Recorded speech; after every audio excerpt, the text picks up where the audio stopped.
Hoy hablaremos sobre el inicio del pensamiento económico. Cuando hablamos de pensadores de economía, siempre pensamos inicialmente en Adam Smith, pero recordemos que Adam Smith no es el padre de la economía, sino el padre de la economía moderna. Adam Smith es uno de los principales exponentes de la escuela clásica, pero antes de la escuela clásica podemos hablar de la época bíblica, de la época griega, de los escolásticos y de los mercantilistas. En este video hablaremos principalmente de la época bíblica y de los griegos. Cuando hablamos de los periodos históricos, siempre recordamos que en los neoclásicos surgen las grandes civilizaciones. Recordemos que los sumerios es la primera gran civilización que descubrió las tablillas como método de escritura. De igual manera, reconocemos a los fenicios, a los egipcios, a los griegos y a los romanos.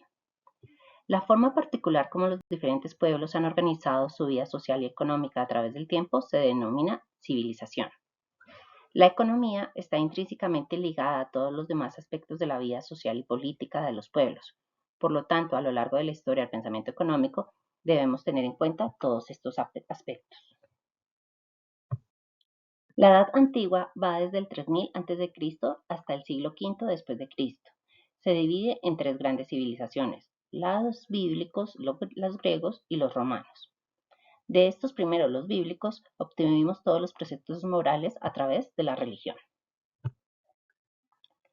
En la época bíblica se caracterizaba por ser una serie de ideas entrelazadas entre las consideraciones éticas y metafísicas con la conducta humana. La propiedad más antigua es la propiedad de tipo territorial. Se realizaban obras con fines comunes. Su organización jerárquica, como la de los hebreos, eran grupos de familias guiadas por un patriarca, que era el quien más sabía dentro de la cultura.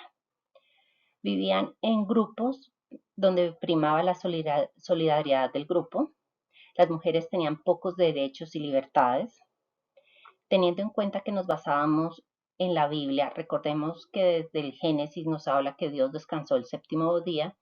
Por eso nos decía que sí debíamos trabajar, devengar un salario y tener ese séptimo día de descanso. Había una ausencia de Estado, por ende no se requerían impuestos. Ya los impuestos se pusieron tras invasiones de los egipcios y los persas. Nuevamente, por los preceptos éticos se prohibía la usura y los préstamos con interés. Comenzaron a hablar del buen administrador, que da los inicios al concepto de la economía. Hablaban que en el momento de que existieran deudas, se generaban los embargos, pero estos embargos no debía coger ni la ropa ni los útiles de trabajo de los deudores para poder pagar las deudas. Vamos a notar que en la época del 3000 al 150 a.C. se da de manera paralela la época bíblica y los griegos. Por eso están tan ampliamente ligados. Desafortunadamente, en esta época la economía no era considerada una ciencia, sino era una disciplina dentro de las demás ciencias. Por eso muchas veces nos vamos al griego para definir la palabra economía. El oikos era la comunidad social básica que incluía la casa, la familia y las propiedades, versus nekos es un verbo griego que significa distribuir o administrar. Por eso cuando hablamos de econos, hablamos de la administración del hogar. Grecia fue el escenario de una importante civilización que abarca desde el 3000 a.C. hasta el 146 a.C. Se desarrolló el pensamiento filosófico y se establecieron las bases del arte y de las ciencias y el sistema democrático del gobierno. Grecia se caracteriza por ser una sociedad politeísta que se organizaba en ciudades-estados, donde las más relevantes eran Atenas como cuna de la democracia y Esparta, que era cuna de la sociedad guerrera griega. La autonomía entre ellas generaba independencia en sus políticas y escala social. Aunque la fecha no es tan precisa, podemos comenzar reconociendo que Jenofonte fue el primero de hablar de economía, pero recordemos que en la época no se hablaba como tal de economía, sino del buen administrador de los recursos, de los bienes privados o públicos. Jenofonte era un historiador, filósofo y griego discípulo de Sócrates. Hablaba que este buen administrador se reconocía por el aumento de los recursos, por esa gestión que hacía para incrementarlos. Para él era importante la división del trabajo especializarnos en aquello que somos buenos o para lo que nacimos, y la importancia del intercambio de manera voluntaria, es decir, nos basamos en el trueque. Un conocido discípulo de Sócrates es Platón. Recordemos que Platón es importante porque escribió La República de las Leyes, Timoteo, Fedón y las Georgias. Entre él podemos recalcar que nos decía que el Estado se debe ocupar de la guerra, la economía debe ser privada, se acepta el trabajo de esclavos y la servidumbre, las necesidades deben ser limitadas, debe proponer el interés en la filosofía, la política y el derecho. Como tal, podemos recordar que Platón nos indicaba que las ventajas de la división del trabajo y las necesidades de tener un estado óptimo. Este óptimo, nuevamente reiteramos, se debe preocupar por la guerra y la educación. Le preocupaba la gran cantidad de personas y el aumento significativo de la población, el aumento demográfico. Por eso proponía la eugenesia, en caso de que existiera la sobrepoblación. Esta división de trabajo que proponía Platón va ligada al tema de las aptitudes naturales, y también Platón despreciaba el comercio exterior.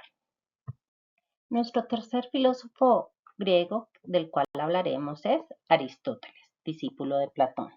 Las principales ideas en materia social y económica son: defiende la propiedad privada para todas las clases sociales, el Estado debe tener constitución, el Estado tiene que intervenir en la educación, acepta la igualdad social pero bajo el criterio de los gobernantes y los gobernados, expone su teoría sobre el valor de uso y el valor de cambio de las cosas, la moneda solo se acepta como medio de valor, debe distinguirse entre riqueza, dinero y riqueza y bienestar, el dinero por sí solo no engendra dinero. De igual manera que Platón se preocupaba por la cantidad demográfica, por eso decía que cada uno de estos pequeños estados que se creaban tenía que ser una población estática de máximo 10.000 personas. Debemos recordar que todo este periodo de los griegos en materia de economía no se desarrollaron temas centrales de economía ni dejaron obras sobre la materia. Tratan los temas económicos de forma tangencial e intuitiva. Recordemos que entre sus grandes aportes está el aporte que tenemos frente a las ciencias y las disciplinas como la economía, la política y el arte. Ellos aplicaron el método científico. Para Jenofonte hay que recordarlo de ese reconocimiento que tiene frente a la administración. Es un arte separado. Platón nos habla del principio de especialización, lo que nos va a llevar hacia la división del trabajo. Aristóteles comienza a clasificar la administración pública, y hay que recordar por último que Grecia es la cuna de la democracia y la educación. Este pequeño video se hizo en base a esta referencia. Espero les haya gustado. Hasta luego.